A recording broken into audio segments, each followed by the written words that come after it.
हे guys, जय Mahakal. Welcome to your channel MP RM. आज मैं पुणेकर की बुक लेकर आई हूँ जिसमें से हम पढ़ने वाले हैं सामान्य प्रबंधन में हम इसके प्रीवियस ईयर के क्वेश्चंस को कंप्लीट करेंगे जो कि हमारे वनडे एग्जाम के लिए ज़रूरी है। तो चलिए स्टार्ट करते हैं बिना देरी करते हुए। और यदि अभी तक आपने हमारा चैनल सब्सक्राइब नहीं किया है तो प्लीज़ चैनल सब्सक्राइब कीजिए, वीडियो को लाइक कीजिए, कमेंट कीजिए और शेयर कीजिए। ये लेबर इंस्पेक्टर में आए हुए क्वेश्चंस हैं।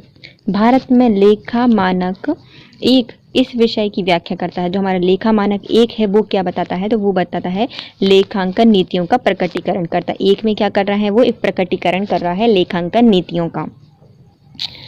यह मानक वित्तीय विवरणों के महत्वपूर्ण लेखांकन नीतियों का प्रकटीकरण का वर्णन करता है। लेखांकन नीतियां जो कि विभिन्न प्रकार की होती हैं उनको स्पष्ट तरीके से व्यक्त करना ही स्पष्टीकरण की प्रक्रिया कहलाता है।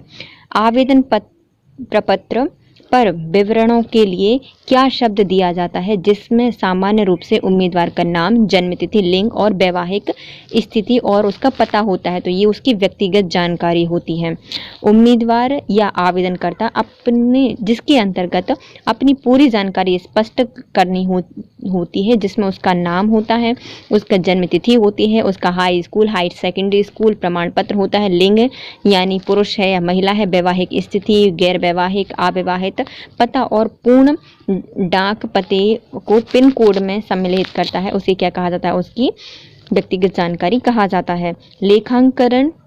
लेखाकरण का प्रारंभिक कार्य क्या होता है, तो जो लेखांकन होता है वो वित्तीय लेन देन से संबंधित होता है। लेखाकरण क्या करता है, हमारा लेखाकरण है हमारा वित्तीय लेन देन से संबंधित।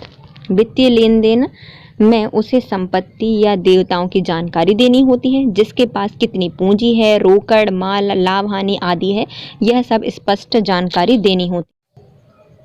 आकस्मिक देयताएं हमें कहाँ दिखाई देती हैं, जो आकस्मिक देयताएं होती हैं वो दिखाई देती हैं हमें तुलन पत्र में, लेखन पर दिखाई देती हैं। जो तुलन पत्र होते हैं उसमें लेखा पर नोट्स में दिखाई देती हैं हमारी आकस्मिक देयताएं, जो कि आकस्मिक तरीके से हमने दी हैं, तो नोट बना के हमने लिखी होंगी। तो इनको कंटिजेंसी लायबिलिटी के में कहा जाता है। ये वे होती हैं जो पूर्व से पता नहीं रहती बल्कि अचानक ही हो जाती हैं। इन्हें तुलन पत्र या चिट्ठियों में देयता की ओर से नीचे नोट के रूप में दर्शाया जाता है, क्योंकि ये वास्तव में हुई नहीं है बल्कि इनमें भविष्य में होने की संभावना है। इसलिए जो आकस्मिक देयताएं होती हैं वो तुलन पत्र नोट के रूप में लिखी जाती हैं। वित्तीय प्रबंधन का निर्णय प्रकार डैश निर्णयों में खंडित किया जा सकता है। जो वित्तीय प्रबंधन का जो निर्णयकार होता है वो किस में निर्णय में खंडित किया जा सकता है, तो उसे हम खंडित कर सकते हैं निवेश में, वित्तीयन में और परिसंपत्ति प्रबंधन निर्णयों में खंडित कर सकते हैं। जो हमारा निर्णय प्रक्रम होता है प्रबंधन का उसको हम निवेश करते हैं, फिर वित्त का परिसंपत्ति प्रबंधन में हम खंडित कर सकते हैं।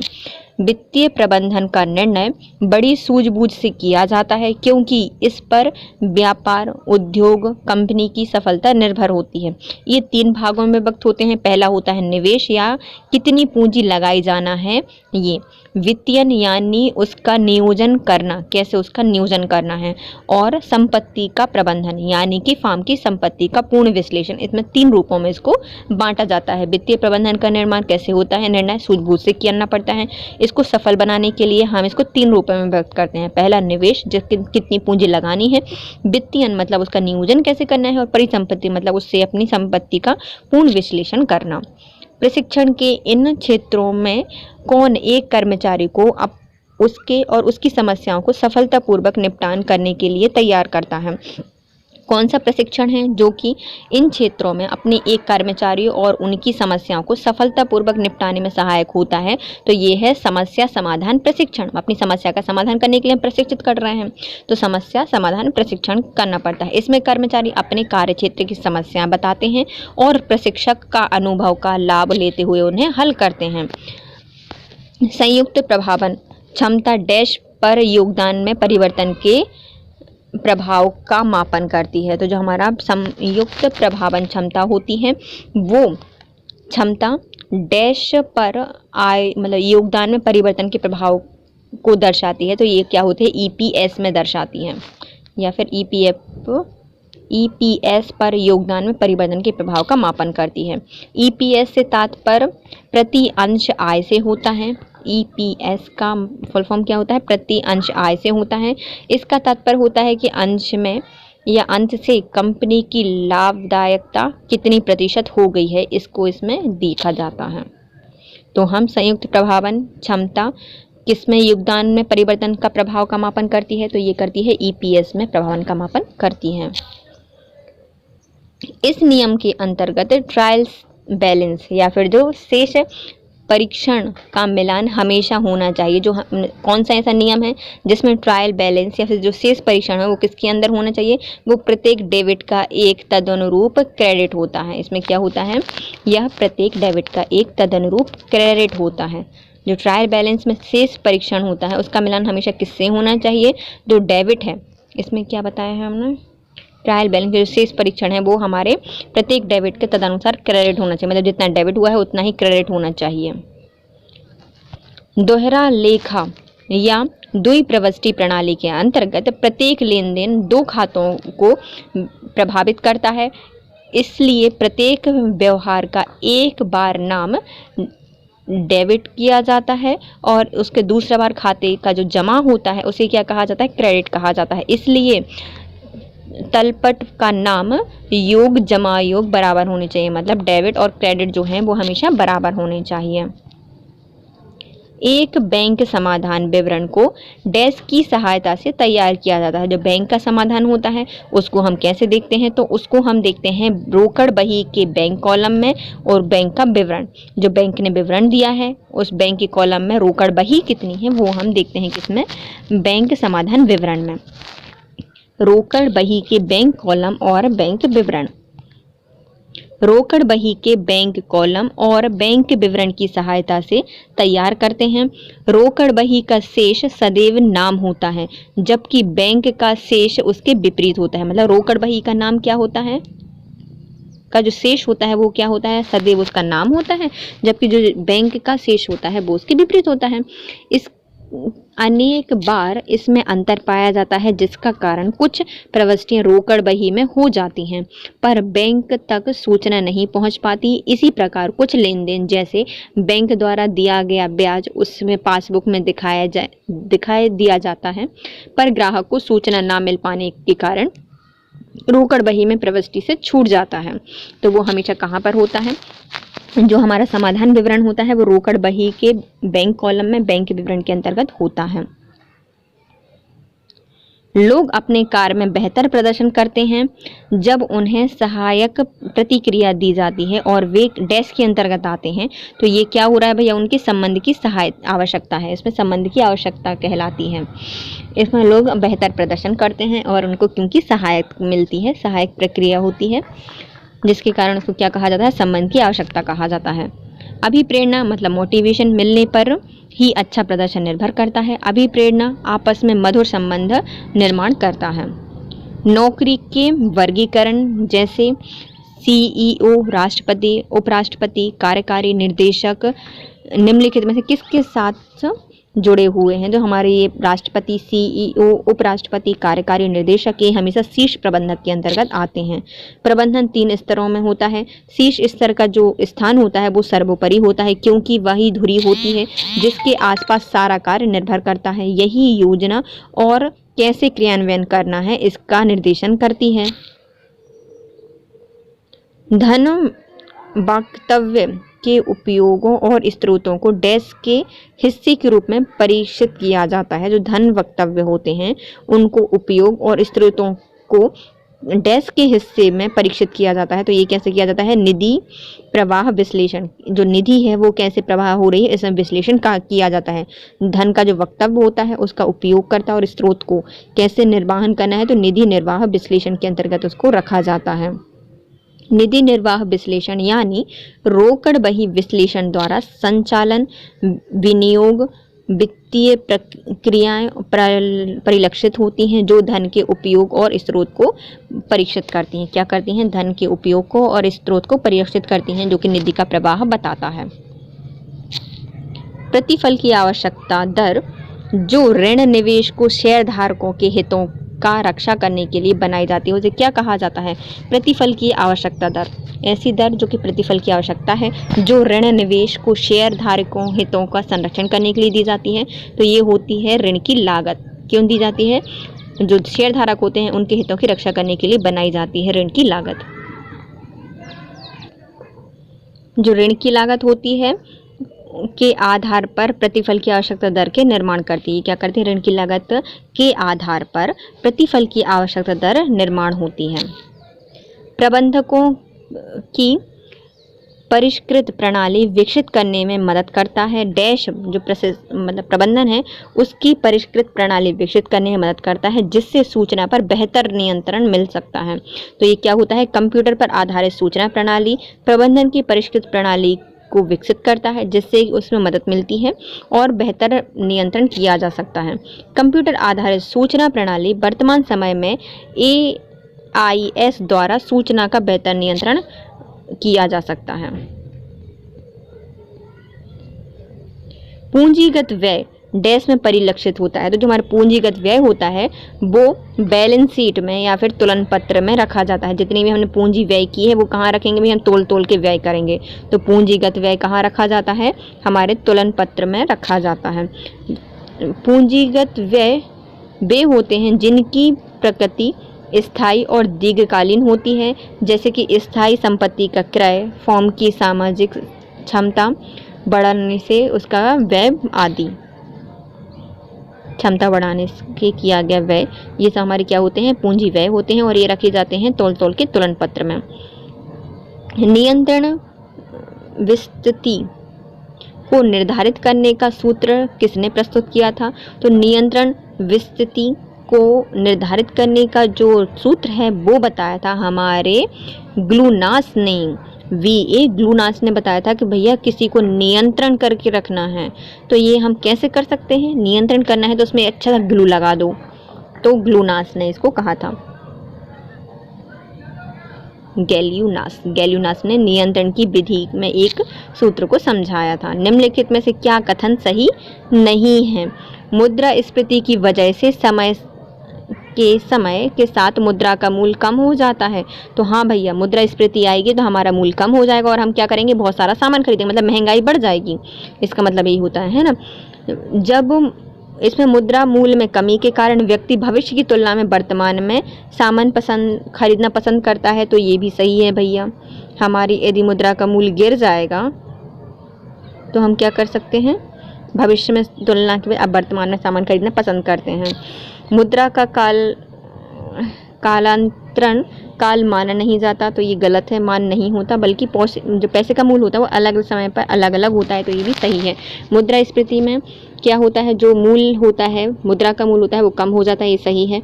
इसमें कमी, मुद्रा की मूल्य में कमी आ जाने के कारण भविष्य की तुलना में वर्तमान में सामान खरीदना पसंद करते हैं और पैसे का मूल्य अलग अलग समय बिंदुओं पर अलग अलग होता है, तो ये भी सही है।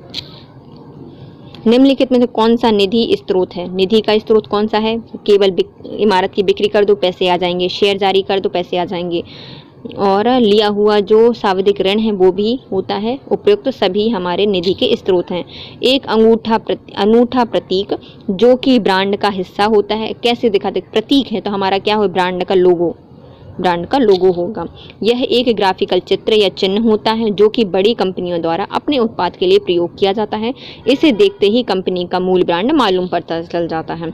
डैश संख्यात्मक पदों में दी गई भविष्य अवधि के अपेक्षित परिणामों को संदर्भित करता है। तो हमारे डैश क्या संख्यात्मक पद हैं जिसमें भविष्य की अवधि में जितना भी हमें अपेक्षित परिणामों को संदर्भित करना है वो दिए रहते, तो वो होता है हमारा बजट। क्या होता है? बजट। यह अनुमानित आय या अनुमानित व्यय को दर्शाता है। यह हर व्यक्ति, फर्म, कंपनी के लिए आवश्यक होता है क्योंकि इसमें संख्यात्मक पदों द्वारा प्रमाणित दर्शाया जाता है, परिणाम दर्शाए जाते हैं। जब कोई क्रेता लाभांश रहित दिनांक पर किसी विक्रय से शेयर खरीदता है तो लाभांश किसको प्राप्त होगा? मतलब कोई क्रेता है लाभांश रहित, मतलब इसमें कोई लाभ नहीं मिल रहा है और अपने विक्रय से मतलब विक्रेता से शेयर खरीद रहा है तो उसे क्या मिलेगा? कुछ नहीं मिलेगा। तो इसमें सिर्फ लाभ किसको मिलता है? विक्रेता को मिलता है। क्रेता को कुछ नहीं मिलता, खरीदने वाले को, है ना। विक्रेता क्योंकि अंश खरीदने वाले ने लाभांश रहित दिनांक पर उन्हें विक्रेता से लिया है, ऐसे में लाभांश पर अधिकार विक्रेता का ही होता है। निम्नलिखित में से व्यक्तिगत मूल्यांकन गतिविधियों में से किसमें मूल्यांकनकर्ता को कर्मचारी के व्यवहार के प्रबल एवं कमजोर पहलुओं का वर्णन करना पड़ता है? तो ये होता है हमारा क्या, निबंध मूल्यांकन। क्या होता है? निबंध मूल्यांकन होता है। प्रबंधन शैली उत्पादन के प्रति निम्न सरोकारों, लोगों के प्रति निम्न सरोकार के द्वारा अभिलक्षित की जाती है। तो इसको क्या कहा जाता है? आबद्धता या आहस्तक्षेपी कहा जाता है। इसमें एक प्रबंधन शैली होती है जिसमें उत्पादन के प्रति निम्न सरोकार और लोगों के प्रति निम्न सरोकार के द्वारा परिलक्षित किया जाता है। तो ये होती है आबद्धता या फिर आहस्तक्षेपी कहा जाता है। डैश व्यक्ति फैसले और निर्णय लेने में वस्तुनिष्ठ, विश्लेषणात्मक और आवैयक्तिक होते हैं। तो उन्हें क्या कहा जाता है भैया? हमारे चिंतनशील कहा जाता है। ऐसे व्यक्ति जो सोच समझकर हर पहलू को ध्यान में रखकर फैसले लेते हैं उन्हें चिंतनशील कहा जाता है। निम्नलिखित में से कौन सा धन का स्रोत है? तो हमने इमारत बेच दी, शेयर बेच दिए और ऋण मिल गया, तो वो सब हमारे धन के स्रोत हैं या निधि के स्रोत हैं। इनको हम करते हैं फिर से रिवाइज। पहला क्या था हमारा? जो भारत में लेखा मानक 1 है वो क्या करता है? लेखा मानक की जो नीतियां हैं उसका प्रकटीकरण करता है। आवेदन पत्र में जो विवरण में हमें सामान्य जानकारी मिलती है, जैसे कि उम्मीदवार का नाम, जन्म तिथि, लिंग, वैवाहिक स्थिति, पता, ये क्या होती है? उसकी व्यक्तिगत जानकारी होती है। लेखाकरण का प्राथमिक कार्य क्या होता है? तो जो लेखांकन होता है उसमें हम क्या करते हैं? वित्त का लेन देन रखते हैं। आकस्मिक देयताएं कहाँ रखी जाती है? तो आकस्मिक तौर पर दी गई हैं, तो हम तुलन पत्र में एक नोट लगाकर उनको लिखते हैं। वित्तीय प्रबंधन का निर्णय कार्य डैश निर्माण में खंडित किया जा सकता है। तो हमारा जो वित्त का जो निर्णय कार्य होता है वो 3 में विभक्त किया जाता है। पहले हम निवेश करेंगे, उसके लिए नियोजन अथवा वित्तीयन करेंगे और परिसंपत्ति प्रबंधन करते हैं। 3 में उसको बांटा जाता है। प्रशिक्षण के तौर पर एक कर्मचारी अपनी या उसकी समस्याओं का सफलतापूर्वक निपटान करने के लिए तैयार करता है। तो क्या होता है? तो वो अपने अनुभव से किसी कर्मचारी को समस्याओं को निपटने के लिए तैयार करता है, तो वो होता है समस्या समाधान प्रशिक्षण। संयुक्त प्रभावन क्षमता डैश पर योगदान में परिवर्तन के प्रभाव का मापन करती है। तो संयुक्त प्रभाव कर रहे हैं ना, संयुक्त प्रभावन क्षमता किस में दिखती है? तो EPS में दिखती है, EPS में दिखती है। इस नियम के अंतर्गत ट्रायल बैलेंस या फिर जो शेष परीक्षण का मिलान हमेशा किसके साथ होता है? जो ट्रायल बैलेंस शीट होती है उसका परीक्षण हमेशा प्रत्येक क्रेडिट का एक तदनुसार डेबिट के साथ होता है। डेबिट क्रेडिट दोनों हमेशा बराबर होते हैं। एक बैंक समाधान विवरण डैश की सहायता से तैयार किया जाता है। जो बैंक का समाधान विवरण होता है वो रोकड़ बही के बैंक कॉलम के बैंक विवरण से तैयार किया जाता है। रोकड़ बही के बैंक कॉलम से बैंक विवरण से तैयार किया जाता है।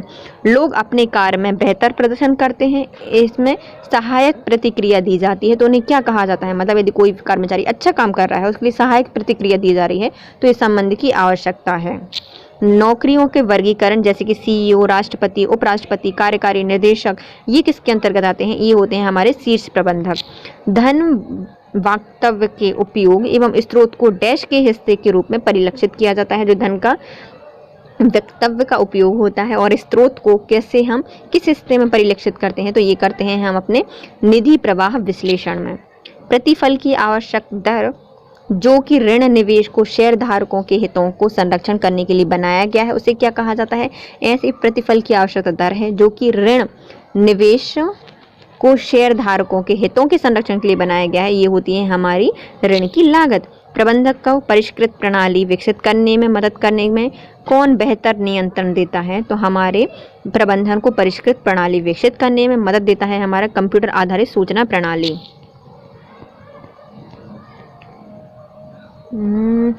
पूंजीगत व्यय किसमें परिलक्षित होता है? हमारा जो पूंजीगत व्यय होता है वो होता है बैलेंस शीट में, और आकस्मिक व्यय भी हमारे बैलेंस शीट में ही था, है ना। पूंजीगत व्यय बैलेंस शीट में। नियंत्रण विस्तृत को निर्धारित करने वाला सूत्र किसने दिया था? तो नियंत्रण विस्तृति को निर्धारित करने वाला सूत्र दिया था हमारे गैलियास ने।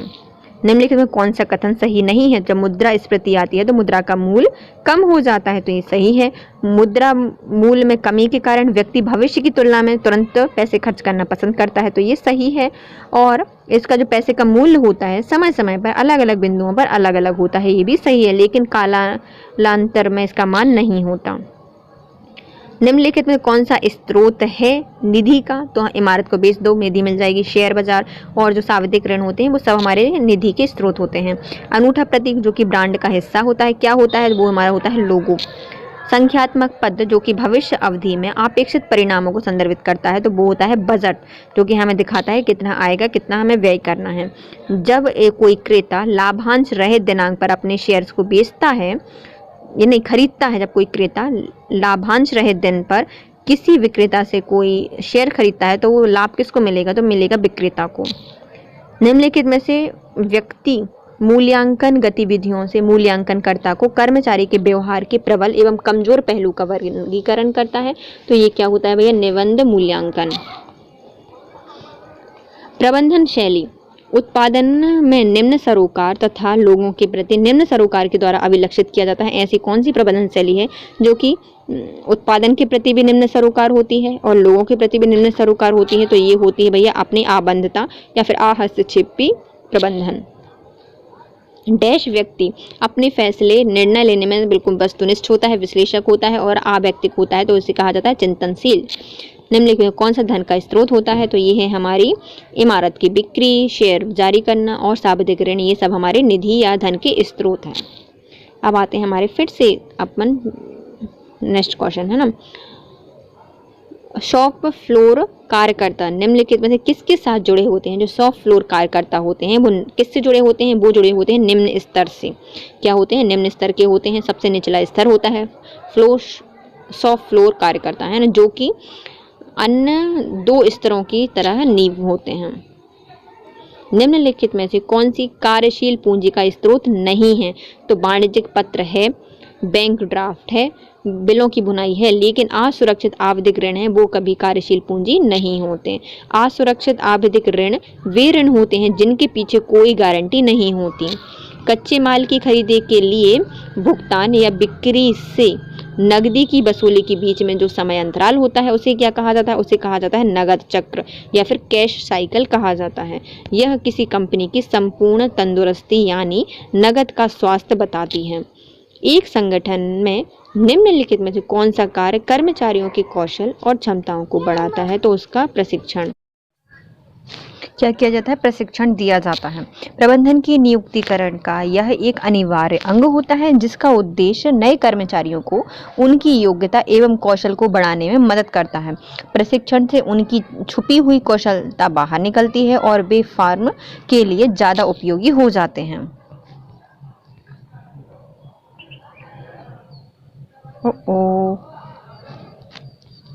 ये तो आधा कट गया है क्वेश्चन।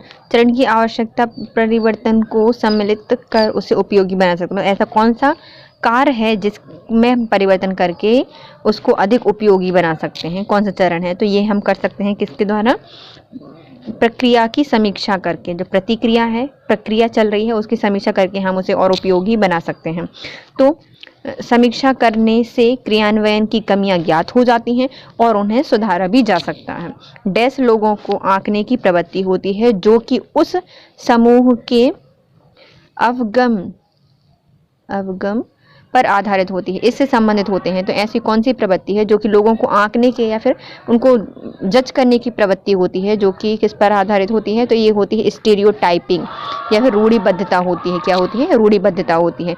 स्टीरियोटाइप से तात्पर्य परंपरागत ढंग से सोचने की कला होती है या फिर जजमेंट करने की, जज करने की।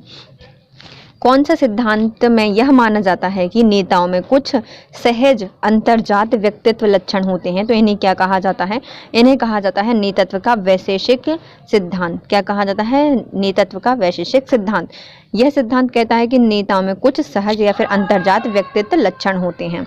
नेता तभी सफल हो सकता है जबकि नेता में अपनी कुछ अंतर्निहित विशेषताएं नेतृत्व में प्रकट होती हैं, उसे ही विशेषज्ञ सिद्धांत कहा जाता है। सरकार की नीतियां और कार्य इसे संदर्भित करती हैं। जो सरकार की नीतियाँ होती हैं और कार्य होती हैं वो किससे संदर्भित होती हैं? वो होती हैं उसके आर्थिक पर्यावरण से। कैसे संदर्भित होती हैं? उसके आर्थिक पर्यावरण से। आर्थिक पर्यावरण के अंतर्गत सरकार की नीतियाँ एवं कार्य का परिणाम परिलक्षित होता है। यदि सरकारी कार्य, नीतियां और उनके अनुकूल है तो देश का आर्थिक विकास भी सही मार्ग में अग्रसर होगा। निम्नलिखित में से कौन सा प्रयोग अधीनस्थों की गतिविधियों को मापने और सही करने के लिए किया जाता है, जिससे यह सुनिश्चित किया जा सके कि कार्यक्रम अच्छे से या फिर योजना के अनुरूप चल रहा है? तो ये होता है नियंत्रण करना। इसमें क्या देखा जाता है? अधीनस्थों की गतिविधियों को मापा जाता है कि वो सही काम कर रहे हैं या नहीं, और जो कार्य योजना है वो सही चल रही है नहीं, तो ये क्या कहलाता है? नियंत्रण कहलाता है। प्रबंधन यह अंतिम कार्य होता है। प्रबंधन का यह अंतिम कार्य होता है नियंत्रण करना। इसके द्वारा लक्ष्यों की पूर्ति में आने वाली बाधाएं होती हैं उनको दूर करने का प्रयास किया जाता है और कमियों को पूरा किया जाता है। डैश अधीनस्थ कर्मचारियों की संख्या को संदर्भित करती है जिसका प्रबंधन प्रभावी ढंग से वरिष्ठ कर सकते हैं। तो ऐसा कौन सा कार्य है जो कि अधीनस्थ कर्मचारियों की संख्या को संदर्भित करती है और उनका प्रबंधन प्रभावी ढंग से वरिष्ठ कर सकते हैं? तो ये कहलाता है नियंत्रण विस्तृति। नियंत्रण विस्तृति कहलाता है।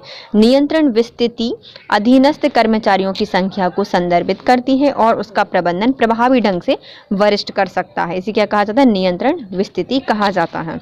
एक मशीन की खरीदारी क्या उदाहरण होती है? तो इसमें हम क्या कर रहे हैं? मशीन को खरीदने में पूंजी का व्यय कर रहे हैं। पूंजी व्यय स्थायी संपत्तियों के क्रय में किया जाता है और मशीनरी एक क्रम में स्थायी संपत्ति है जो कि दीर्घकालीन तक चलती है। परिचालन प्रभावन डैश में परिवर्तन के कारण को मापन करती है और EBIT पर क्षमताओं का संचालन करती है। तो ये किसकी करती है? ये करती है विक्रय परिणाम का, विक्रय परिमाण का करती है। परिचालन प्रभावन विक्रय परिमाण में परिवर्तन के कारण को मापता है कि विक्रय परिमाण में क्या परिवर्तन आ रहा है उसको मापता है, और EBIT पर क्षमताओं का संचालन करता है। लेन देन के अभिलेखन, वर्गीकरण एवं संक्षिप्तीकरण की प्रक्रिया को क्या कहा जाता है? तो लेखांकन की अभिक्रिया है, अभिलेखन के हैं, उनका वर्गीकरण और उनका संक्षिप्तीकरण क्या कहलाता है? ये कहलाता है उनका वित्तीय लेखांकन। कोई भी लेखान लेन देन की बात होगी, वर्गीकरण करो, लिखो, कुछ भी करो, वो क्या होती है? वित्तीय लेखांकन कहलाती है। बही खाता लेखांकन प्रक्रिया के ये तीनों महत्वपूर्ण चरण होते हैं। बही खाता लेखन के 3 महत्वपूर्ण चरण होते हैं। इसमें सबसे पहले जनरल, फिर खाता बही और बाद में अंतिम परिणाम जानने के लिए संक्षिप्तीकरण की प्रक्रिया अपनाई जाती है। इसमें पहले क्या किया जाता है? अभिलेखन किया जाता है, मतलब पहले लिखना होता है क्या लेन देन है, फिर उसका वर्गीकरण करना पड़ता है कि इसमें ये गया, इसमें ये गया, इसमें ये गया, उसका वर्गीकरण करना पड़ता है। फिर उसका संक्षिप्तीकरण मतलब एक शॉर्ट में लिखना पड़ता है कि क्या है, वो क्या होता है? संक्षिप्तीकरण होता है। इन तीनों की प्रक्रिया क्या कहलाती है? वित्तीय लेखांकन कहलाती है। एक वित्तीय विवरण में पैसे छोड़ना और फिर आंकड़ों का निकटन करना क्या आधारित करता है? तो ये करता है हमारा मुद्रा अवधारणा। मुद्रा अवधारणा को बताता है। पहले हमारे जो वितरण है उसको छोड़ दिया और फिर उनका निकटन करना क्या कहलाता है? मुद्रा अवघटना कहलाता है, अवधारणा कहलाता है। मुद्रा अवधारणा का आशय भौतिकत्व या सार से होता है। इसके अंतर्गत पैसों को निकटतम रूप में परिवर्तन करते हैं। क्या करते हैं? पैसों को निकटतम रूप में परिवर्तित करते हैं। जैसे कि 50 पैसे या उससे ऊपर की राशि को 1 रुपये मान लेते हैं और उसके नीचे की राशि को छोड़ देते हैं। इसमें क्या होते हैं? मुद्रा अवधारणा किया जाता है। कुछ पैसे को छोड़ना और उनका निकटन करना। निम्नलिखित में से कौन सा सही है और कौन सा गलत है?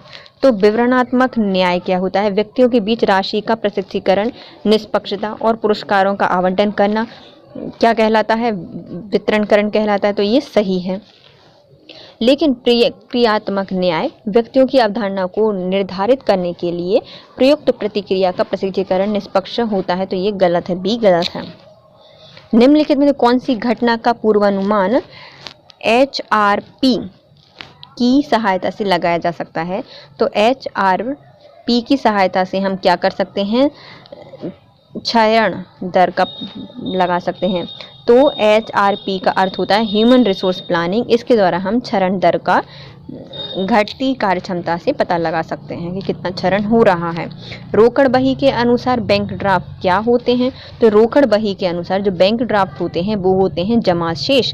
हमारा बैंक ड्राफ्ट क्या है? तो हमारा ओवर बैंक ड्राफ्ट है जमा शेष। तो रोकड़ बही का सदैव डेबिट शेष होता है। रोकड़ बही का सदैव डेबिट क्या होता है? शेष होता है। यानी फर्म के पास रोकड़ हंसते हैं, जबकि ओवरड्राफ्ट यानी जमा से अधिक बैंक में पैसा ले लिया जाता है और वही जमा शेष होता है। तो जो ओवरड्राफ्ट होते हैं उनमें क्या होता है? जमा से अधिक पैसा ले लिया जाता है बैंक से, वो ओवरड्राफ्ट कहलाते हैं, जमा शेष होता है। नीचे दिए गए लोगों में से कौन से लोग व्यक्तिनिष्ठ विचारों की भीतरी दुनिया एवं भावना एवं विचारों पर केंद्रित होते हैं? तो वो अंतर्मुखी लोग हैं। वो क्या करते हैं? वो व्यक्तिनिष्ठ होते हैं, मतलब अपने ही उसमें खोए रहते हैं। विचारों की भीतरी दुनिया होती है उनकी, और भावना और विचारों पर केंद्रित रहते हैं, तो वो होते हैं अंतर्मुखी लोग। अंतर्मुखी लोग वे होते हैं जो कि शर्मीले, शांत, गुमसुम और अपनी दुनिया में खोए रहते हैं और बाहरी लोगों से संपर्क रखना कम पसंद करते हैं। निम्नलिखित में से कौन सा कौशल है जो कि दुकान में भूमितल स्तर पर कार्यकर्ता के लिए अधिक महत्वपूर्ण होगा? तो यदि भूमितल का कोई व्यक्ति है तो उसके लिए तकनीकी कौशल आवश्यक होता है। इसके कारण निम्न स्तर का जो कर्मचारी होता है तकनीकी क्षमता को ग्रहण करता है और अधिक कुशलता के साथ कार्य करने के योग्य हो जाता है। सामान्य स्टॉक के एक शेयर बाजार मूल्य डैश के द्वारा निर्धारित किया जाता है। जो सामान्य स्टॉक का जो शेयर बाजार का मूल्य होता है वो कौन निर्धारित करता है? तो शेयर बाजार में जो खरीदने और बेचने वाले व्यक्ति होते हैं वो शेयर बाजार में शेयर का मतलब जो मूल्य है वो निर्धारित करते हैं। जैसे कि इसका कारण क्या होता है? मांग और पूर्ति का सिद्धांत बताती है। जिन शेयर या प्रविष्टि कंपनियों की मांग अधिक होगी उनका मूल्य भी अधिक होगा और जिनकी मांग कम होगी उनका मूल्य भी कम होगा। एक ब्रांड का जो मौखिक हिस्सा होता है वह भाग होता है जिसे बोला या लिखा जा सकता है। वो क्या होता है? ब्रांड का नेम होता है जो कि हम उसे बोलते हैं और लिख सकते हैं। अर्थात यह उदाहरण जैसे कि स्पष्ट नहाने का साबुन होता है, हम दुकान पर जाते हैं और ब्रांड का नाम बोलते हैं और वो हमें लक्स साबुन या डब साबुन दे देता है। महत्वपूर्ण पुनरावृत्ति लक्ष्यों को पूरा करने के लिए कौन सी गतिविधियों के एक जटिल सेट का समायोजन होता है? तो हमें किसी कार्य को पूरा करना है। पुनरावृत्ति लक्ष्यों को पूरा करने के लिए हमें गतिविधियों के एक जटिल सेट का समायोजन करना पड़ता है, उसे कहा जाता है कार्यक्रम। कार्यक्रमों महत्वपूर्ण पुनरावृत्ति लक्ष्यों को पूरा करने के लिए एक गतिविधि के जटिल सेट का समायोजन क्या कहलाता है? कार्यक्रम कहलाता है। कार्यक्रम महत्वपूर्ण पुनरावृत्ति लक्ष्यों को पूरा करने के लिए गतिविधियों का एक जटिल सेट होते हैं। लाभ विविध लेनदार, देनदार और उसके समान रूप डैश के माध्यम से मापित किए जा सकते हैं। तो लाभ हुआ, विविध हुआ, लेन देन हुए, किसके समान रूप में माध्यम से मापित किए जा सकते हैं? तो ये किए जाते हैं वित्तीय निर्णय प्रणाली के द्वारा, नियंत्रण प्रणाली के द्वारा इनको मापित किया जा सकता है। वित्तीय नियंत्रण प्रणाली के द्वारा इनको मापा जा सकता है। लाभ को, विधि को, लेन देन को और उनके समान रूप को वित्तीय निर्णय नियंत्रण प्रणाली के द्वारा मापा जाता है। इसके परिणाम फर्म की वित्तीय व्यवस्था हितों के अनुरूप होती है। वातावरण के रूपांकन एवं रखरखाव की प्रक्रिया जिसमें समूह में कार्य कर रहे व्यक्ति कौशलतापूर्वक संसाधनों का प्रयोग कर रहे होते हैं, उन्हें क्या कहा जाता है? वातावरण के अनुरूप रखरखाव की प्रक्रिया, और उनमें समूह में कार्य कर रहे लोग कुशलतापूर्वक संसाधनों का उपयोग कर रहे हैं तो वो कहलाता है प्रबंधन। इसके द्वारा उपक्रम के आरंभ से अंतिम तक की गतिविधियों की देखरेख शामिल होती है। लेखांकन डैश की वजह से मालिक द्वारा निवेश की गई पूंजी को बैलेंस शीट में एक देनदारी के रूप में रखा जाता है। जो हमारे मालिक होते हैं उनकी जो परिसंपत्ति होती है अपन कहाँ रखते हैं? तो वो रखते हैं पृथक सत्व अवधारणा के अंदर, पृथक सत्व अवधारणा के अंतर्गत रखते हैं। मालिक या उपक्रम दोनों का अस्तित्व पृथक बताना अर्थात सेल्फ एंटिटी के रूप में इसको रखा जाता है। हम इनको करेंगे फिर से रिवाइज। 25 क्वेश्चन हमारे हो जाएंगे 50। जो शॉप फ्लोर के कार्यकर्ता होते हैं वो कौन होते हैं? वो हमेशा निम्न स्तर के होते हैं, वो लोगों से जुड़े होते हैं, नींव होती हैं। कार्यशील पूंजी का स्रोत कौन सा नहीं होता है? जो हमारी असुरक्षित आवधिक ऋण होते हैं वो हमारी कार्यशील पूंजी नहीं होते। कच्चे माल की खरीदी और भुगतान और बिक्री की जो नकदी वसूली होती है उसके बीच का जो अंतर होता है वो कहलाता है कैश चक्र। एक संस्थान निम्नलिखित में से कौन सा कार्य कर्मचारियों के कौशल और क्षमताओं को बढ़ाता है? तो कौशल और क्षमताओं को बढ़ाने के लिए हम कर्मचारी को देते हैं प्रशिक्षण।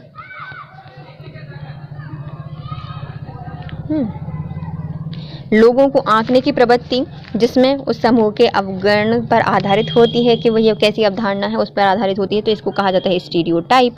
ये एक रूढ़िबद्धता है। कौन सा सिद्धांत माना जाता है कि नेता होते हैं उसमें कुछ अंतर्जात व्यक्तित्व लक्षण होते हैं? तो ये बताता है नेता का वैशेषिक लक्षण या वैशेषिक का सिद्धांत। सरकार की जो नीतियां होती हैं, कार्य होते हैं, वो किससे संबंधित होते हैं? सरकार की जितनी भी नीतियां होती हैं, कार्य होती हैं, वो उसके आर्थिक पर्यावरण पर आधारित होती हैं। निम्नलिखित में से किसका उपयोग अधीनस्थों की गतिविधियों को मापने के लिए किया जाता है और यह सुनिश्चित हो सकता है कि कार्यक्रम योजना के अनुरूप है या नहीं? तो ये करते हैं हम उसके नियंत्रण के द्वारा। डैश अधीनस्थ कर्मचारियों की संख्या को संदर्भित करता है जिसका प्रबंधन प्रभावी ढंग से वरिष्ठ कर सकते हैं। तो वरिष्ठों के द्वारा अधीनस्थों कर्मचारियों की संख्या को संदर्भित करना, उनका प्रबंधन करना, ये कहलाता है नियंत्रण विस्तृति। एक मशीन की खरीदारी क्या है? तो ये है हमारी एक पूंजी का व्यय। परिचालन प्रभावन डैश में परिवर्तन के कारण को मापता है और EBIT के पर लक्षणों में संचालित करता है। तो जो परिचालन प्रभावन होता है वो क्या करता है? हमारे व्यय जो विक्रिय परिमाण होते हैं उनमें परिवर्तन को कारण को मापता है और EBIT में संरचना को संचालित करता है। लेन देन के अभिलेखन, वर्गीकरण और संक्षिप्तीकरण की प्रक्रिया क्या कहलाती है? तो ये पूरा लेन देन में जितना भी अभिकरण होता है, वर्गीकरण होता है, संक्षिप्तीकरण होता है, ये होता है वित्तीय लेखन। एक वित्तीय विवरण में पैसा छोड़ना फिर उन्हें निकटतम आंकना क्या कहलाता है? मुद्रा अवधारणा कहलाता है। मतलब जैसे कुछ पैसे हैं तो हम उसको 1 रुपये मान लेते हैं या फिर उससे भी कुछ नीचे हैं तो उसे हम छोड़ देते हैं। निम्नलिखित में से कौन सा गलत बताना है? तो हमारा सही तो ये हो गया भैया, विवरणात्मक न्याय में क्या होता है? व्यक्तियों के बीच राशि का प्रसिद्धीकरण, निष्पक्ष और पुरस्कारों का आवंटन करना क्या कहलाता है? वितरणात्मक न्याय कहलाता है। कौन सी घटना पूर्वानुमान HRP की सहायता में लगाया जाता है? तो पूर्वानुमान HRP की अवधारणा में लगाया जाता है। तो ये होती है हमारी क्षरणदय, कि हम इससे मतलब जो ह्यूमन रिसोर्स प्लानिंग होती है इससे हम पता कर सकते हैं कि कितनी कार्य क्षमता का क्षरण हो रहा है। रोकड़ बही के अनुसार जो बैंक ड्राफ्ट क्या होते हैं? तो बैंक ड्राफ्ट पहले से ले लिया हुआ पैसा होते हैं, जो हम ज़रूरत से ज़्यादा ले लेते हैं तो वो क्या होती है? जमाशेष होती हैं। जबकि डेबिट शेष क्या होते हैं? इसमें हम फार्म के पास रोकड़ रखते हैं, है ना। और ओवरड्राफ्ट में क्या होते हैं? इसमें बैंक से हम पैसे ले लेते हैं अधिक जमा से। नीचे दिए गए लोगों में से कौन सा व्यक्ति है जो कि व्यक्तिनिष्ठ है, विचारों की दुनिया में खोया रहता है, अपनी भावना और विचारों पर केंद्रित रहता है? तो वो होते हैं अंतर्मुखी लोग। निम्नलिखित में कौन सा कौशल है जो कि दुकान के भूमितल कार्यकर्ता के लिए आवश्यक है? तो ये हमारा तकनीकी कौशल जो मतलब दुकान के लिए आवश्यक है, भूमितल वाले स्तर के लिए। सामान्यतः स्टॉक के जो शेयर होते हैं उनका मूल्य कौन निर्धारित करता है? जो हमारा शेयर का मूल्य है वो खरीदने वाले और बेचने वाले व्यक्ति निर्धारित करते हैं। जिनकी ज़्यादा मांग होगी उनकी ज़्यादा महंगी होगी वो शेयर्स, और जिनकी कम मांग होगी उनके शेयर्स क्या होंगे? कम होंगे। वह ब्रांड का नाम, मौखिक हिस्सा जिसको हम बोलते हैं, लिखते हैं, वो होता है ब्रांड का नाम। डैश महत्वपूर्ण अनावृत्ति लक्ष्यों को पूरा करने के लिए कार्यविधि का एक जटिल सेट होता है। तो कार्यक्रम के जो अनावृत्ति लक्ष्य होते हैं उनको पूरा करने के लिए, या जो ऑर्गेनाइजेशन होता है उसके लक्ष्यों को पूरा करने के लिए जटिल सेट होता है। लाभ और विविध लेन देन किसके समान रूप में डैश के माध्यम से वर्णित किए जाते हैं? जितना भी लेन देन होता है, लाभ विधि होती है, यह समान रूप से हम रखते हैं किसमें? वित्तीय नियंत्रण प्रणाली में। वित्तीय नियंत्रण प्रणाली में इनको रखा जाता है। वातावरण के रूपांकन रखरखाव की प्रक्रिया जिसमें समूह के कार्य कर रहे व्यक्ति का कुशलतापूर्वक संसाधनों का प्रयोग करते हैं, उन्हें कहा जाता है प्रबंधन करना। लेखांकन डैश की वजह से मालिक द्वारा निवेश की गई जो पूंजी होती है वो बैलेंस शीट में एक देनदारी के रूप में रखी जाती है और इसे कहा जाता है प्रत्यक्षत्व अवधारणा। वित्तीय लेखांकन किससे सरोकार रखते हैं? तो जो वित्तीय लेखांकन होते हैं वो सरोकार रखते हैं वित्तीय विवरण की तैयारी और वही खाता से। हमारा जो वित्तीय लेखांकन किससे सरोकार रखते हैं? तो वित्तीय जो लेखन होता है वो वित्तीय विवरण बताता है, उसकी तैयारी बताता है और उसका बही खाता बताता है। वित्तीय विवरण से आशय बही खाते में 3 स्तर होते हैं, जिसमें स्तर लेखन मतलब जनरल होता है, फिर उसका वर्गीकरण होता है, फिर उसके अंतिम खाते या फिर सारांश होता है। डैश उस समय अवधि को संदर्भित करता है जिसमें स्थायी परिसंपत्ति के निवेश को पुनः प्राप्त किया जाता है। मतलब ये हमारी क्या हो रही, वापसी हो रही है, तो भुगतान वापसी की अवधि को बताता है। यह उस समय होता है जबकि स्थायी परिसंपत्तियों के किए गए निवेश को पुनः प्राप्त किया जाता है। निम्नलिखित में से कौन से संसाधनों को बनाए रखने के लिए संसाधन अपनी HR नीति को बदल रहे हैं? तो HR मतलब ह्यूमन, जो HR रिसोर्स है, नीति है ना, उसको बदल रहे हैं, तो कर्मचारियों के लिए बदली जाती है। तो HR नीति मानव संसाधन अपने हितों को ध्यान में रखकर बनाई गई नीतियां, क्योंकि उद्यम के कर्मचारी मूल स्तर पर उद्यम की जान होते हैं, उनकी नीतियां उनके अनुकूल होती हैं, तो ये ज़्यादा मन लगाकर लगन से कार्य करते हैं, इसलिए और उपक्रम क्या होता है, उन्नत होता है, इसलिए इनको बदला जा रहा है। निम्नलिखित में कौन सा सबसे अच्छी प्रबंधकीय तकनीकी का कौशल के साथ जुड़े हुए हैं? सबसे अच्छी प्रबंधकीय कौशल तकनीक क्या होगी? जो विशिष्ट गतिविधियों को करने में सक्षम होती है। तो अच्छी कौशल तकनीक क्या हो सकती है, फिर तकनीकी कौशल क्या हो सकती है? जो कि अलग अलग गतिविधियों को करने में सहायक होती है। निम्नलिखित में से कौन संगठनात्मक लक्ष्यों को प्राप्त करने के लिए निष्पादन के मापन और संशोधन को सम्मिलित करता है? तो ऐसा कौन सा संगठन है जो कि लक्ष्यों को प्राप्त करने के लिए उनको निष्पादन के मापन को और उन्हें संशोधन करने को शामिल करता है? तो ये होता है उनका नियंत्रण। क्या करता है? लक्ष्यों को प्राप्त करने के लिए उनको निष्पादन का मापन करता है और उनका संशोधन करता है। यह एक ऐसा स्तर है जिसके द्वारा लक्ष्यों को निष्पादन किया जाता है, मापन किया जाता है और कमियों को संशोधन किया जाता है। ये फिर वही हो गया, चला नहीं गया। देखो, कार्मिक प्रबंधन मतलब हमें किसी से काम कराना है तो हम क्या करेंगे? तो कार्मिक प्रबंधन में क्या किया जाता है? प्रत्यक्ष जनशक्ति देखी जाती है कि प्रबंध जनशक्ति का प्रबंधन किया जाता है काम कराने के लिए, है ना। कर्मचारी का कल्याण कैसे होगा? जब उनकी कार्य की जो परिस्थितियां हैं और जो कार्य क्षेत्र है वो उनकी सुविधाजनक होगा। तो कार्य कल्याण कैसे होगा कर्मचारी का? जो उनकी परिस्थितियों और कार्यस्थल की सुविधाएं दी जाएंगी अच्छी। औद्योगिक संबंध क्या होता है? इसमें औद्योगिक लोकतंत्र को बढ़ावा दिया जाता है। तो देखो, कार्मिक प्रबंधन में क्या होती है? उसकी प्रत्यक्ष जनशक्ति देखी जाती है। कर्मचारी कल्याण क्या होता है? कार्य की परिसंपत्तियों और कार्यस्थलों की सुविधा देखी जाती है। और औद्योगिक संबंध में क्या होता है? औद्योगिक लोकतंत्र को बढ़ावा दिया जाता है। लक्ष्य को प्राप्त करने के लिए निष्पादन और सुधारात्मक कार्य के क्रियान्वयन के मूल्यांकन को क्या कहा जाता है? तो लक्ष्यों को प्राप्त करने के लिए निष्पादन, सुधारात्मक कार्य और उनका मूल्यांकन करना कहलाता है नियंत्रण। लक्ष्यों की प्राप्ति करने के लिए निष्पादन, सुधारात्मक कार्य क्या होते हैं? मूल्यांकन के अंतर्गत, नियंत्रण के अंतर्गत आते हैं। जब आप अंतिम लेखे को तैयार करते हैं तब आप पुनः प्राप्त हुए बैड डेट्स या जो अशोध ऋण होते हैं उनको कहाँ पर स्थानांतरित करेंगे? जो हमारे बैड डेट्स होते हैं उनको हम लाभ हानि लेख में लिखते हैं। जो हमारे अंतिम लेख लिखते हुए जो प्राप्त हुए वाले बैड डेट्स होते हैं उनको हम कहाँ रखते हैं? लाभ हानि खाते में लिखते हैं। वे प्रबंधक जो युक्तिपूर्ण नियोजन अभ्यास में शामिल होते हैं और वातावरण में कार्य करते हैं उन्हें क्या कहा जाता है? तो ऐसे प्रबंधक जो युक्तिपूर्ण नियोजन अभ्यास में शामिल होते हैं और वातावरण में कार्य करते हैं उन्हें कहा जाता है अनिश्चितता। क्या कहा जाता है? अनिश्चितता। वे प्रबंधक जो युक्तिपूर्ण नियोजन अभ्यास में शामिल होते हैं, इस वातावरण में काम करते हैं, उन्हें अनिश्चितता रहती है क्योंकि उन्हें पर्याप्त जानकारी नहीं होती। जो युक्तिपूर्ण स्ट्रेटेजी नियोजन में शामिल होते हैं, वातावरण में कार्य करते हैं, उन्हें अनिश्चितता रहती है क्योंकि वह का पर्याप्त जानकारी नहीं होती। निष्पादन पर निगरानी रखना, मापन करना, निर्धारण लक्ष्यों को प्राप्त करना, तुलना करना, सुधारात्मक कार्यवाही करना किसके अंतर्गत आता है? तो ये हमारा नियंत्रण करने के अंतर्गत आता है। निष्पादन पर निगरानी रखना, मापन करना, निर्धारण लक्ष्यों को उनकी तुलना करना और सुधारात्मक कार्यवाही करना, ये हमारे सब आते हैं किसके अंतर्गत? नियंत्रण के अंतर्गत। वित्तीय लेखांकन मानक बोर्ड, वित्तीय लेखांकन मानक बोर्ड FASB के अनुसार निम्नलिखित में कौन वित्तीय गतिविधियों में से एक नकदी प्रवाह होता है? तो नकदी प्रवाह क्या है? लाभांश के रूप में शेयरधारकों को नकदी का बही प्रवाह क्या कहलाता है? नकदी प्रवाह कहलाता है। लेखांकन मानक एक लिखित नीति अभिलेखा होता है जो लेखांकन विशेषज्ञों और सरकार एवं अन्य नियामक संस्थानों द्वारा जारी किया जाता है, जो कि मान्यता, मानक, प्रस्तुतिकरण, उपचार और वित्तीय विवरण के वित्तीय हस्तांतरण को जारी रखता है। वित्तीय लेखांकन मानक बोर्ड FASB के अनुसार लाभांश के रूप में शेयरधारकों को नकदी बहिर्प्रवाह वित्तीय गतिविधियों के एक नकदी प्रवाह के रूप में देखा जाता है।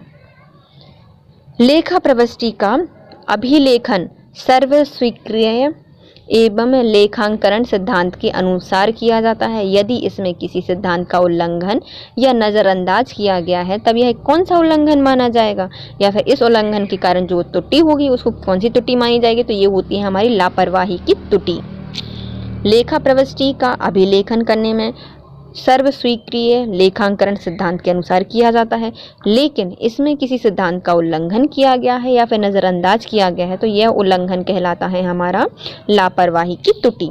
निम्नलिखित में से किस चयन परीक्षा को उचित परीक्षण देने के बाद दिए गए कार्य को करने की क्षमता के मापन के लिए संगठन द्वारा आयोजित किया जाता है, तो ये क्या होती है हमारी रुझान या फिर अभिक्षमता परीक्षण देखा जाता है। मतलब इसमें एक ऐसी चयन प्रक्रिया होती है जिसमें उचित परीक्षण देने के बाद हमने जो उसको परीक्षण देना था वो दे दिया, फिर दिए गए कार्य की क्षमता को मापने के लिए कि वो अपना कार्य कर सकता है या नहीं कर सकता, तो संगठन के द्वारा कुछ परीक्षाएं आयोजित कराई जाती हैं, उसे कहा जाता है रुझान या फिर अभिक्षमता परीक्षण। रुझान या अभिक्षमता परीक्षण को उचित परीक्षण देने के बाद कार्य करने की क्षमता के मापन के लिए संगठन के द्वारा आयोजित कराया जाता है। बाहरी सूचना संगठन से बाहर उत्पन्न होती हैं। निम्नलिखित में से कौन संगठन में बाहरी सूचना का एक उदाहरण है, तो हमें जो बाहरी सूचना होती है वो कहाँ से मिलती हैं, बाहर से मिलती हैं। और ये संगठन की बाहरी सूचना कौन से उदाहरण होती हैं, तो ये होती हैं फॉर्म भरी गई, ग्राहकों की प्रतिक्रिया, बाहरी प्रतिक्रियाएं या फिर बाहरी सूचनाएं होती हैं। फॉर्म में भरी गई ग्राहकों की प्रतिक्रिया संगठन में बाहरी सूचना कहलाती हैं। कोई भी संदेश बिना ध्यानपूर्वक सुने समझा नहीं जा सकता और साथ ही एक प्रभावी संचार में सबसे अहम मुद्दे में है। निम्नलिखित में कौन सा एक प्रभावी तरीका नहीं है, तो हम यदि आँख संपर्क से बच रहे हैं तो ये इसका प्रभावी तरीका नहीं होता, बल्कि संदेश की सामग्री का आकलन करना और वक्ता की कमजोरियों का आकलन ना करना ये होता है। सकारात्मकता में सिर हिलाना और चेहरे में इशारे का प्रदर्शन करना ये भी होता है। और समय से पहले मूल्यांकन से बचना ये भी एक अच्छा तरीका है, लेकिन अच्छा तरीका कौन सा नहीं है, आँखों के संपर्क से बचना। कोई भी संदेश बिना ध्यानपूर्वक सुने समझा नहीं जा सकता और प्रभावी संचार के लिए सबसे अहम मुद्दा होता है आँख से संपर्क बनाए रखना, और इसमें कहा है नहीं तो ये नहीं होगा। वह लेखांकन अवधारणा जो बताती है कि व्यापार में लंबी अवधि तक चलेगा, तो ये हमें कौन बताता है, उसका सुनाम प्रतिष्ठान अवधारणा क्या बताती है कि ये व्यापार लंबा चलेगा। सुनाम प्रतिष्ठान व्यापार अवधारणा जो कि फर्म अधिक लाभ कमा कर अपना बाजार में नाम करती है और अधिक मुनाफा कमाती है और अपनी साख में वृद्धि भी करती है। जब एक व्यक्ति को दो या अधिक विषमय या विप्रयासी उम्मीदवारों को पूरा करना होता है तो उसे क्या कहा जाता है, मतलब एक व्यक्ति है उसे अलग अलग विषयों पर काम करना पड़ रहा है तो इसका क्या है, ये उसकी भूमिका का संघर्ष है। जब कोई व्यक्ति दो या दो से अधिक विषमय कार्य करता है तो ये भूमिका का धारणा है, भूमिका धारणा, ये संघर्ष होगा, ये तो भूमिका का धारणा बोल रहे हैं, लेकिन हमने जब लास्ट टाइम पढ़ा था तो इसको क्या पढ़ा था, भूमिका की धारणा कहलाती है। जो एक कंपनी सर्वश्रेष्ठ कंपनी होती है तो किसके रूप में जानी जाती है, तो जो एक कंपनी सर्वश्रेष्ठ करती है तो उसे क्या कहा जाता है, उसका कहा जाता है मूल सक्षमता, मूल सक्षमता कहा जाता है। जब एक कंपनी सर्वश्रेष्ठ करती है तो उसे मूल सक्षमता के रूप में जाना जाता है। डैश मजबूत, नियंत्रित एवं निर्देशित लोगों के साथ प्रतिबंधित कार्य करने के लिए पारंपरिक दृष्टिकोण को प्रदर्शित करता है। तो कौन ये प्रदर्शित करता है, तो ये करता है हमारा मैकग्रेगर का एक सिद्धांत। मजबूत, नियंत्रित और निर्देशित लोगों के लिए प्रतिबंधित करने के लिए पारंपरिक दृष्टिकोण को प्रदर्शित करता है, तो ये कौन है, हमारा मैकग्रेगर का एक सिद्धांत। मैकग्रेगर का एक सिद्धांत मजबूत, नियंत्रण और निर्देशित लोगों के साथ प्रतिबंधित करने के लिए पारंपरिक दृष्टिकोण को प्रदर्शित करता है। निम्नलिखित में कौन सा चालू देनदारियों का गठन नहीं करता? चालू देनदारियां कौन सी नहीं होती? तो हमारी व्यापार देनदारियां होती हैं, बकाया व्यय होती हैं, प्रस्तावित लाभ होते हैं, लेकिन देनदार नहीं होते क्योंकि वो तो हमें देनी है। देनदारी वे लोग होते हैं जो कि व्यापार स्वामी को कुछ राशि देते हैं और चालू देनदारियों का गठन नहीं करते हैं। कुछ समस्या को हल करने के लिए, किसी समस्या को हल करने के लिए कार्य विधि की पहचान करना और चुनने की प्रक्रिया क्या कहलाती है? तो ये कहलाती है हमारा निर्णयन। हम कैसे उसको निर्णय लेकर सॉल्व कर रहे हैं। समस्या को सुनकर, जानकर और उस पर उच्च स्तर द्वारा जो निर्णय लिया जा सकता है उसे क्या कहा जाता है? निर्णय लिया जा सकता है, निर्णय कहा जाता है। गुडविल साख क्या होती है? तो गुडविल साख होती है हमारी अमूर्त संपत्ति। यह वह संपत्ति होती है जो कि व्यापार में अदृश्य होती है और इसे पेटेंट या ख्याति आदि। निम्नलिखित में से कौन सा एक स्थायी परिसंपत्ति नहीं है? स्थायी परिसंपत्ति कौन सी नहीं है? तो हमारे जो छोटे औजार होते हैं वो स्थायी परिसंपत्ति नहीं है। शाक, वाहन और जो पट्टा धातु होते हैं वो हमारे स्थायी परिसंपत्ति होते हैं।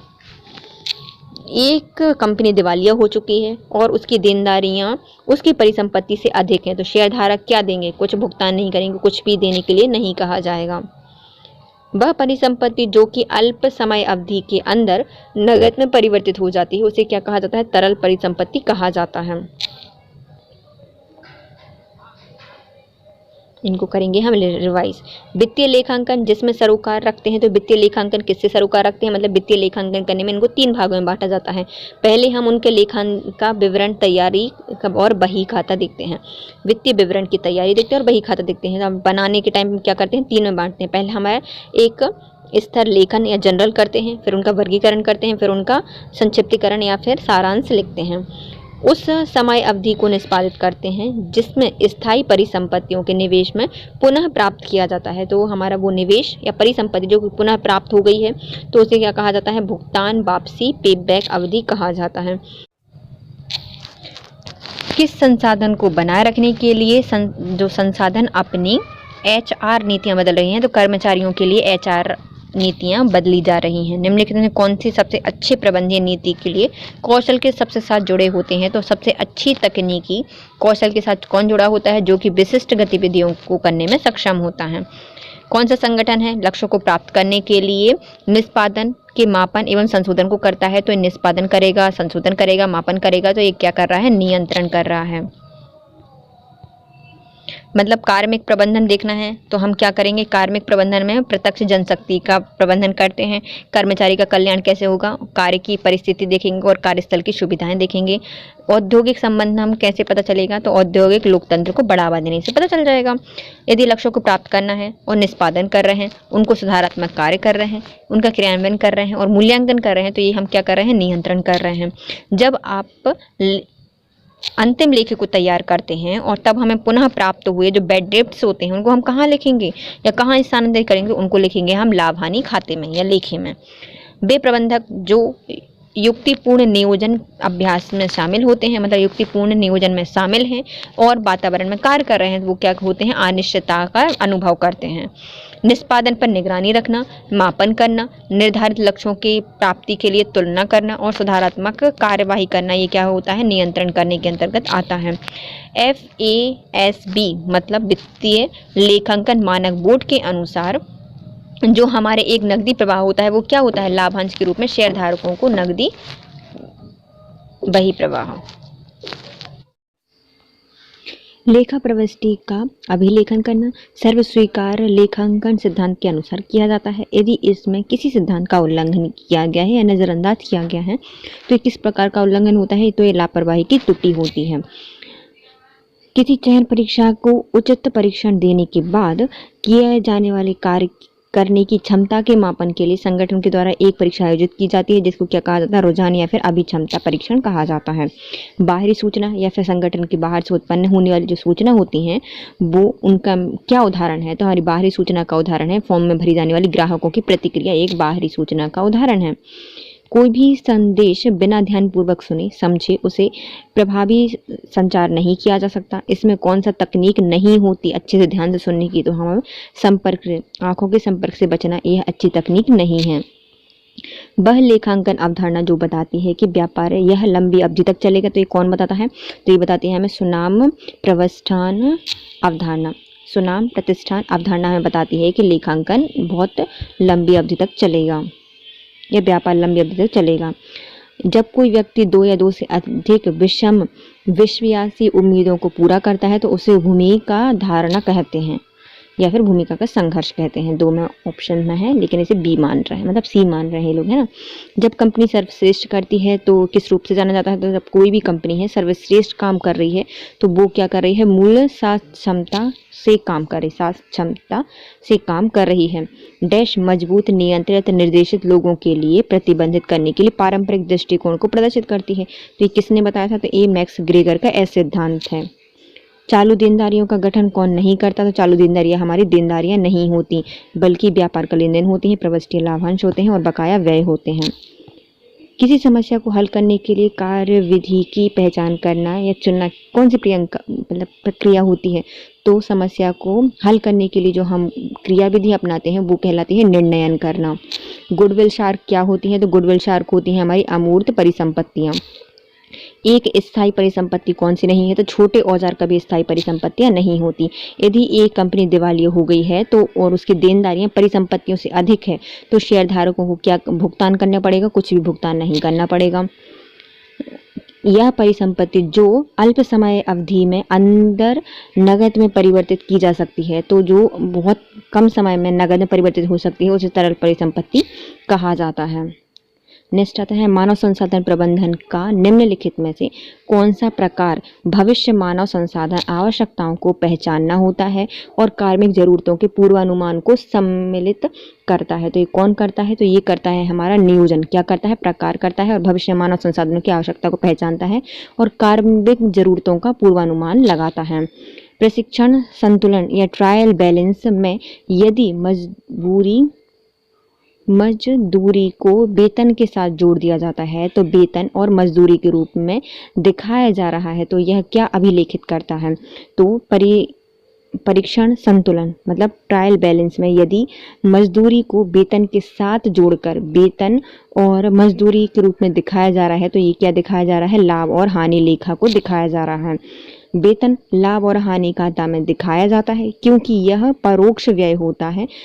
यदि मजदूरी वेतन हो तो व्यापार खाते में, क्योंकि पहला शब्द प्रत्यक्ष व्यय होता है। जो मजदूरी वेतन में यदि व्यापार खाते में रखा जाता है तो इसे पहले शब्द में प्रत्यक्ष कर होता है। यदि मजबूरी और यदि वेतन पहले आ जाता है तो क्या है? ये परोक्ष है। और यदि मजदूरी पहले है तो प्रत्यक्ष है। निम्नलिखित में से अनुक्रमण अभ्यासों में से किस प्रकार में प्रशिक्षणों को विभिन्न दलों में विभाजित किया जाता है और नकली बाजार में प्रतिस्पर्धी या प्रतिस्पर्धी फर्मों की भूमिका निभाने को कहा जाता है? तो ये होता है हमारा व्यापार का खेल या फिर बिजनेस गेम्स होते हैं। क्या होता है इसमें? अनुकरण अभ्यासों के व्यापार खेल में प्रशिक्षणों को विभिन्न दल में विभाजित कर दिया जाता है। उन्हें एक नकली बाजार प्रतिस्पर्धी फर्मों की भूमिका निभाने को कहा जाता है। तो ये क्या होता है? हमारा बाजार व्यापार का खेल होता है। प्रबलीकरण का सिद्धांत किसने प्रतिपादित किया था? तो जो हमारा प्रबलीकरण का सिद्धांत है वो दिया था अधिगमन सिद्धांत या स्नीकर का सिद्धांत। किसने दिया था प्रबलीकरण का सिद्धांत? तो अधिगमन सिद्धांत या फिर स्नीकर सिद्धांत कहा जाता है। प्रबलीकरण सिद्धांत अधिगमन सिद्धांत या फिर स्किनर सिद्धांत पर आधारित होता है। तुलन पत्र में लेखांकन समीकरण किस पर आधारित होता है? जो हमारा तुलन पत्र का लेखांकन होता है वो परिसंपत्ति इज इक्वल टू देनदारी प्लस पूंजी पर आधारित होता है। किस पर आधारित होता है? तो पूंजी बराबर होती है हमारी परिसंपत्ति बराबर होती है देनदारी के और पूंजी के। किसके बराबर होती है? देनदारियों की और पूंजी पर आधारित होती है। निम्नलिखित में कौन सी अवधारणा एक नौकरी के लिए उपलब्ध उम्मीदवारों में से सबसे उपयुक्त उम्मीदवार को चुनने की प्रक्रिया होती है? तो ये होती है हमारी चयन प्रक्रिया, जिसमें हम सबसे उपयुक्त उम्मीदवार को चुनते हैं। तो क्या करते हैं? उनका चयन करते हैं।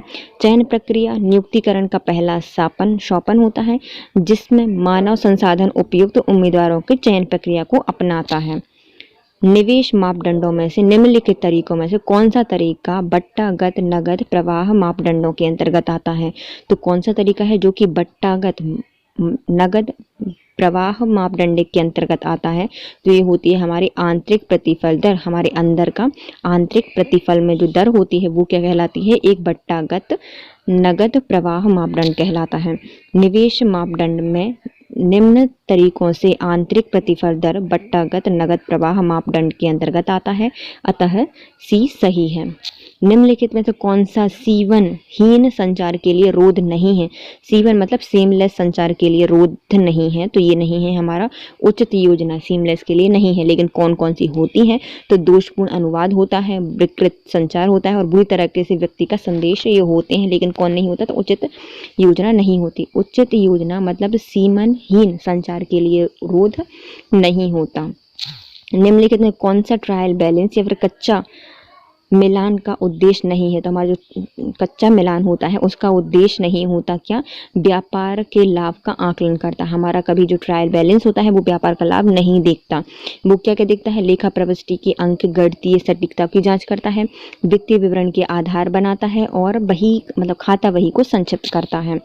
व्यापार के लाभ का आकलन करना, क्योंकि तलपट व्यापार बनने का मुख्य उद्देश्य खाता वही की अंकीय गणना शुद्धता की जांच करना होता है। मतलब जो हमारा बैलेंस शीट होती है वो अंक की शुद्धता की जांच करती है। एक कंपनी ने शेयर धारकों को लाभांश के रूप में नगद 2 लाख रुपए घोषित किए हैं, मतलब देने का निर्णय लिया है, तो यह डैश के अंतर्गत एक नगदी वही वाह के रूप में नगदी विवरण में परिलक्षित होगा। तो ये क्या है, हमारा वित्तीय लेन देन है, ये वित्तीय गतिविधियां हैं। जब भी हम कोई शेयर धारक को लाभांश देते हैं या फिर देने की घोषणा करते हैं, लाभांश में नगद देने की घोषणा करते हैं, तो इसके अंतर्गत जो नगदी प्रवाह होता है वो कौन सा होता है, वित्तीय गतिविधि के अंतर्गत रखा जाता है। निम्नलिखित में कौन सी एक वांछित भविष्य अवस्था है जिस पर पहुंचने के लिए संगठन प्रयास करता है? तो हमेशा कोई संगठन किसके लिए प्रयास करता है, तो वो अपने लक्ष्य की प्राप्ति के लिए कार्य करता है। लक्ष्य भावी संभावना के क्रियान्वयन का एक अंग होता है, बिना लक्ष्य के उपक्रम सफलता प्राप्त नहीं कर सकता। निम्नलिखित में से किसी कर्मचारी शेयर योजना में कंपनी कर्मचारी को एक भविष्य की तिथि में शेयर लेने के विकल्प प्रदान करती है। तो ये क्या होता है, तो हमारा जो भविष्य में यदि जो कर्मचारी है वो क्या करेगा, भविष्य में शेयर लेगा, तो ये क्या कहलाता है, कर्मचारी स्टॉक विकल्प अधियोजना, कि वो कभी लेगा। कर्मचारी स्टॉक विकल्प अधियोजना में कर्मचारी के कल्याण के एक अंग के रूप में बोनस के स्थान पर यह विकल्प दिया जाता है। मध्य स्तर के जो प्रबंधक होते हैं वो किसके लिए चिंतित रहते हैं, तो वो हमेशा अपने प्रभागीय उद्देश्य के लिए चिंतित रहते हैं। मध्य स्तर के जो प्रबंधक होते हैं प्रभागीय उद्देश्य के लिए चिंतित रहते हैं। ऋण निधि एक सस्ता स्रोत है, क्योंकि जो ऋण निधि होती है वो सस्ता स्रोत है, क्योंकि ये क्या करती है, जो ऋण पर ब्याज का भुगतान एक व्यय के रूप में करता है, माना जाता है, क्योंकि यह एक योग्य आय को कम कर देता है।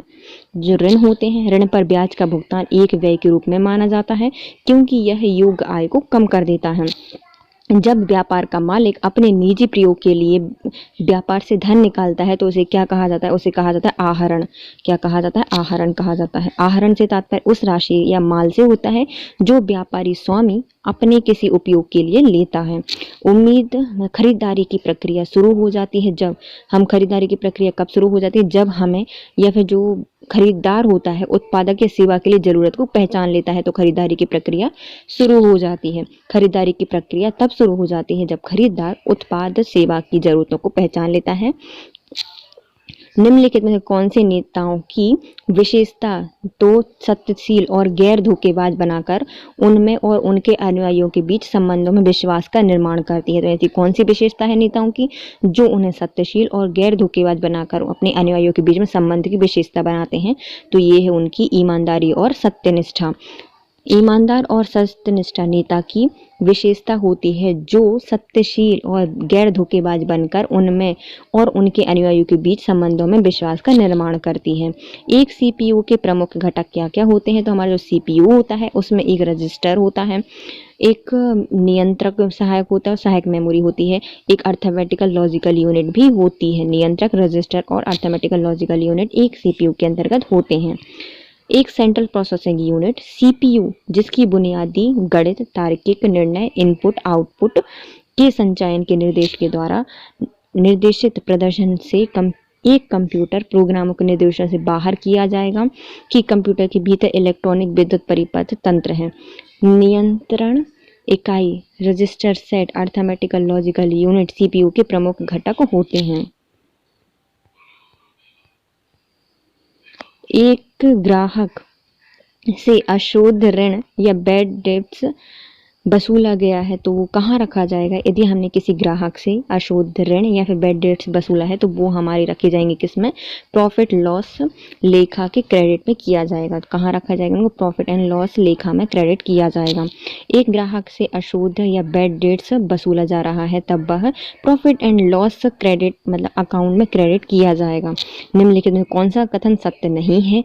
तो हमें सत्य नहीं है बताना है। बॉन्ड एक उचित मूल्य होता है, तो ये सही है। बॉन्ड मतलब जो बॉन्ड होता है वो क्या होता है? एक अंकित मूल्य होता है। बॉन्ड एक प्रीमियम है यदि इसका मूल्य अंकित मूल्य से कम हो तो नहीं, ये गलत होता है। बल्कि बॉन्ड एक मतलब छूट होती है यदि उसका मूल्य अंकित मूल्य से कम होता है, तो ये सही है। एक बॉन्ड पर छूट या प्रीमियम उसके निर्धारित कीमत या फिर जो अंकित मूल्य के बीच का अंतर होता है, तो ये भी सही है। लेकिन कौन सा गलत है? बी गलत है। एक बॉन्ड किसी कंपनी या सरकार के द्वारा अपने उधारदाताओं के लिए जारी किया जाता है एक वचन पत्र होता है।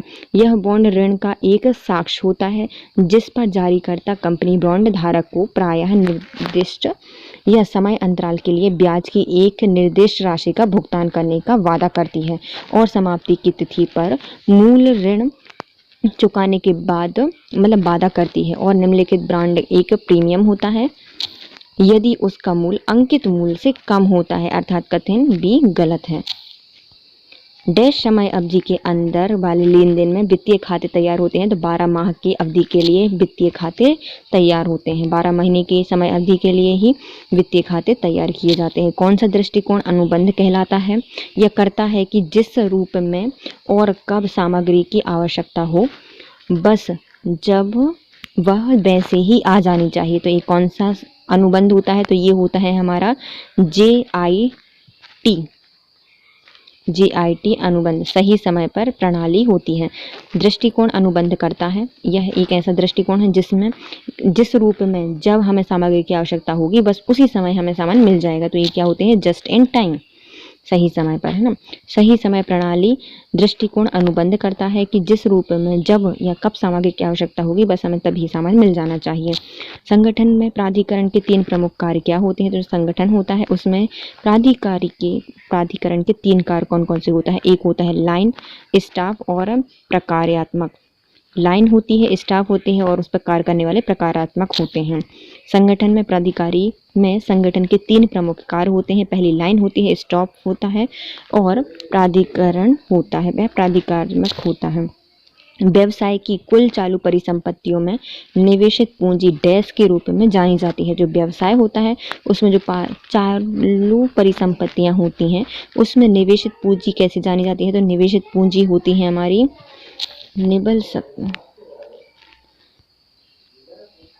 ये होती है हमारी सकल कार्यशील पूंजी। क्या कहलाती है? व्यवसाय में जो चालू पूंजी होती है वो क्या कर रही है? सकल कार्यशील पूंजी होती है। फर्म को उनकी रोजमर्रा की गतिविधियों हेतु भुगतान के लिए नकद की आवश्यकता होती है।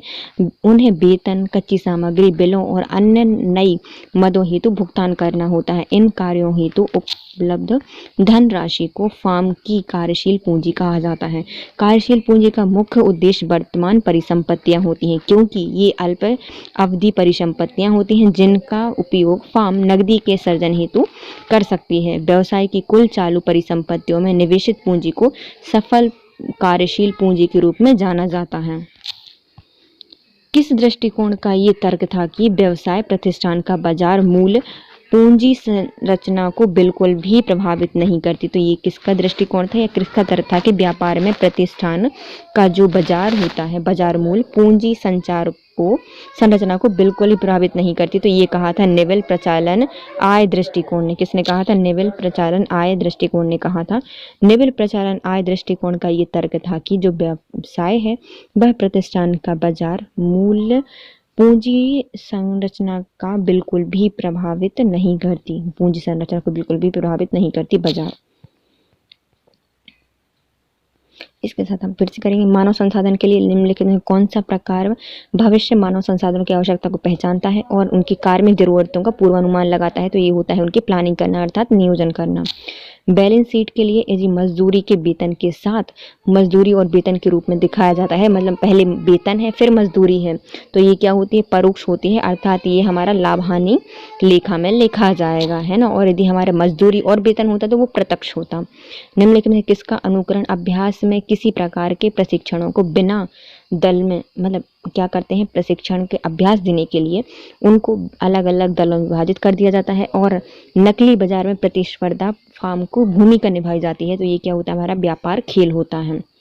प्रबलीकरण का सिद्धांत किसने दिया था? तो अभिजाव, अभिगमन और स्पिनर का सिद्धांत था। तुलन पत्र क्या होते हैं? तो परिसंपत्तियां इज इक्वल टू होती हैं देनदारियां प्लस पूंजी।